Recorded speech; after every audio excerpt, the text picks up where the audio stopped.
Hello guys, what's up? My bicep is getting bigger, I guess. Okay, it's cool. Let's read.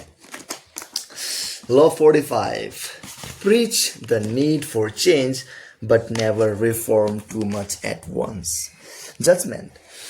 Everyone understands the need for change in the abstract, but on the day-to-day level, people are creatures of habit. Too much innovation is traumatic and will lead to a revolt. If you are new to a position of power or an outsider trying to build a power base, make a show of respecting the old way of doing things. If change is necessary, make it feel like a gentle improvement on the past.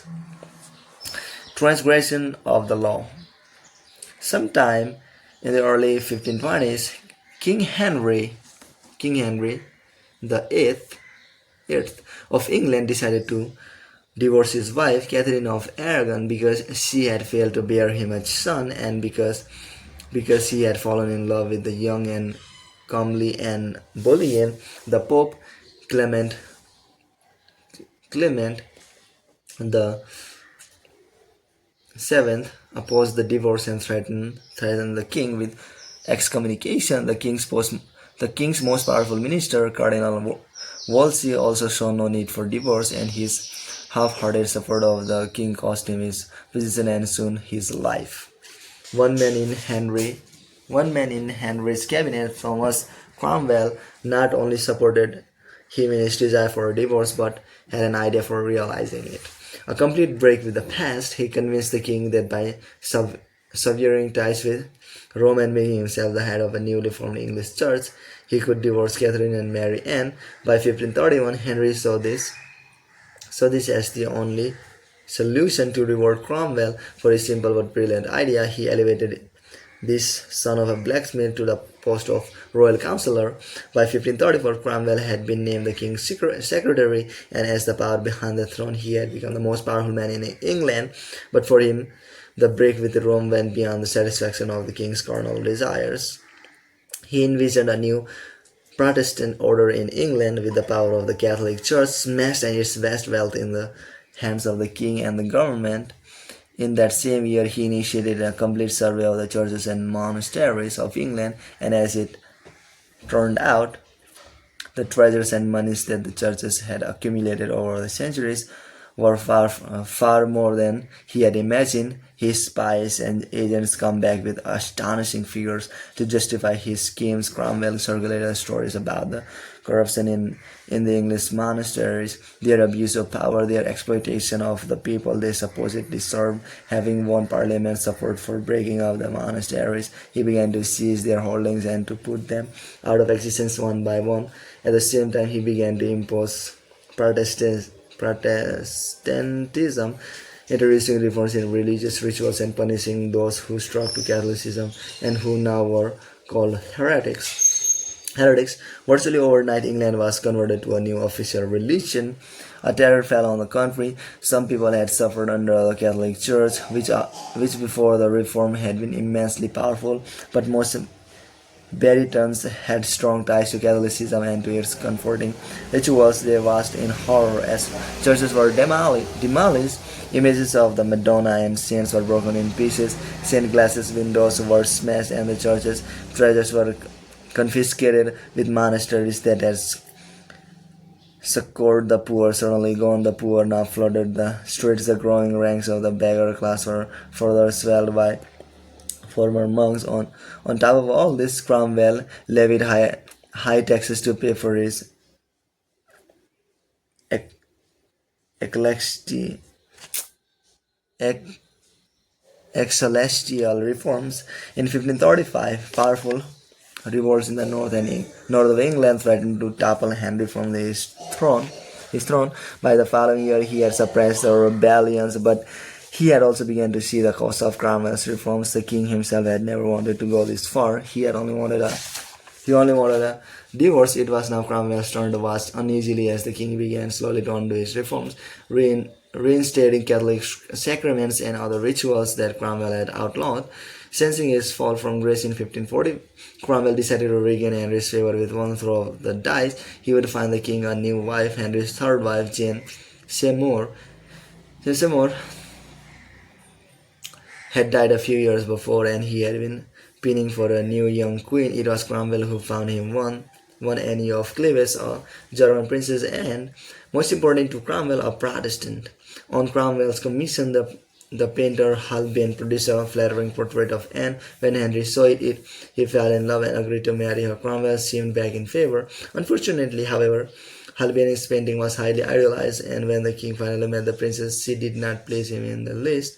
His anger against Cromwell, first for the ill-conceived reforms, now for saddling him with an unattractive and Protestant wife, could no longer be contained. In June of that year, Cromwell was arrested, charged as a Protestant extremist and a heretic, and sent to the Tower. 6 weeks later, before a large and enthusiastic crowd, the public executioner cut off his head.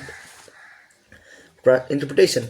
Thomas Cromwell had a simple idea. He would break up the power and wealth of the church and lay the foundation for Protestantism in England, and he would do this in a merciless short time. He knew his speedy reforms would cause pain and resentment, but he thought these feelings would fade in a few years. More important, by identifying himself with change, he would become the leader of the new order, making the king dependent on him. But there was a problem in his strategy. Like a billiard ball hit too hard against the cushion, his reforms had reactions and caroms he did not envision and could not control. The man who initiated strong reforms often become the scapegoat for any kind of dissatisfaction, and eventually the reaction to his reforms may consume him. For change is upsetting to the human animal, even when it's for the good, because the world is and always has been full of insecurity and threat. We latch on to familiar faces and create habits and rituals to make the world more comfortable. Change can be pleasant and even sometimes desirable in the abstract, but too much of it creates an anxiety that will stir and boil beneath the surface and then eventually erupt.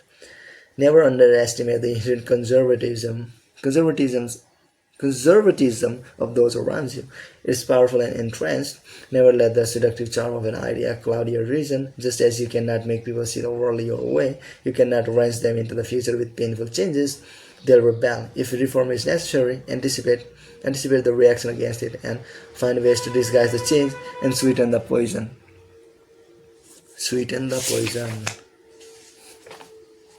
Observance of the law. As a young communist in the 1920s, Mao Zedong understood better than any of his colleagues the incredible odds against a communist victory in China. With their small numbers, limited funds, lack of military experience, and small arsenal of weapons, the party had no hope of success unless it won over China's immense peasant population. But who in the world was more conservative, more rooted in tradition than the Chinese peasantry? The oldest civilization on the planet had a history that would never loosen its power, no matter how violent the revolution. The idea of Confucius remained as alive as in the 1920s as they had been in the 6th century BC, when the philosopher was alive. Despite the oppressions of the current system, would the peasantry ever give up the deep-rooted values of the past for the great unknown of communism? The solution, as Mao saw it involved a simple deception.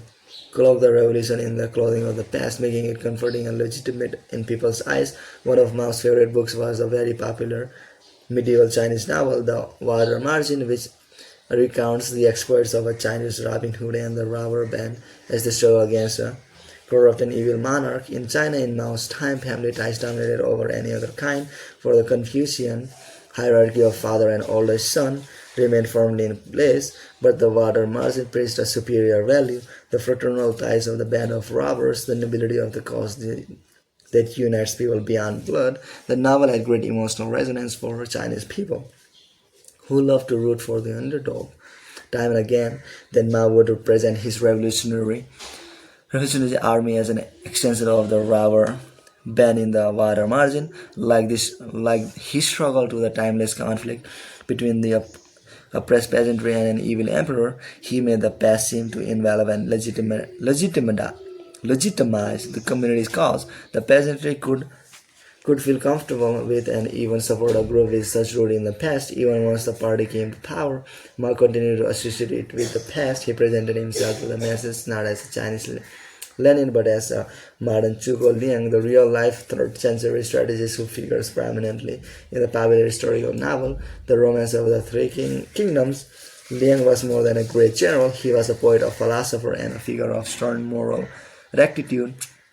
So Mao represented himself as a poet, a warrior like Liang, a man who mixed strategy with philosophy and praised the new ethics. He made himself appear like a hero from a great Chinese tradition of warrior statesmen. Soon everything in Mao's speech and writings had a reference to an earlier period in Chinese history. He recalled, for example, the great Emperor Qin, who had unified the country in the 3rd century BC.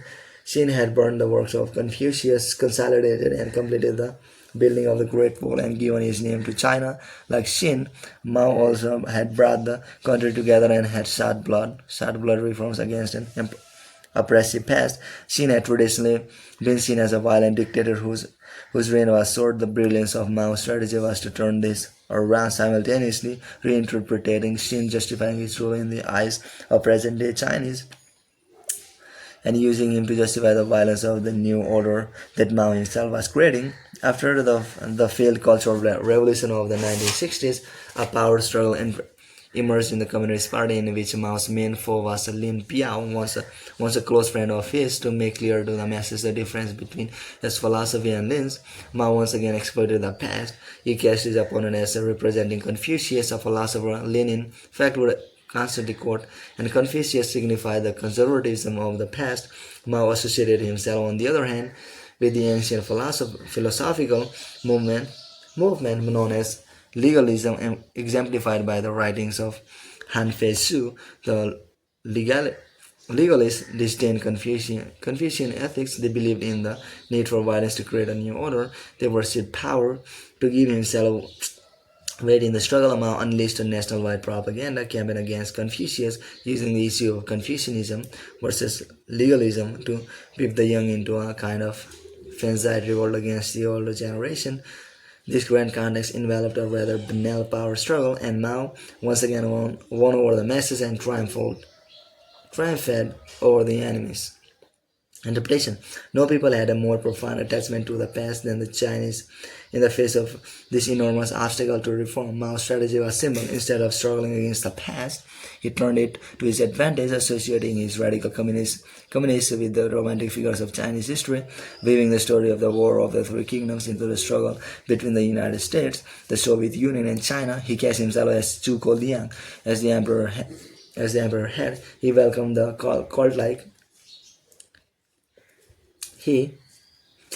cult-like adoration of the masses, understanding that the Chinese could not function without some kind of father figure to admire. And after he made a terrible blunder with a great leap forward, trying to force modernization on the country and falling miserably, he never repeated his mistake. From then on, radical change had to be clocked in the comfortable clothes of the past. The lesson is simple: the past is powerful. What has happened before seems greater. Habit and history gives any act weight. Use this to your advantage. When you destroy the familiar, you create a void or vacuum. People fear the chaos that will flood in to fill it. You must avoid storing up such fears at all costs. Borrow the weight and legitimacy from the past, however remote, to create a comforting and familiar presence. This will give your actions romantic associationism, add to a presence, and cloak the nature of the changes you are attempting. It must be considered that there is nothing more difficult to carry out, nor more difficult of success, nor more dangerous to handle than to initiate a new order of things. Niccolo Machiavelli, 1469, February 27. Okay, that's it, guys. Bye. Bye.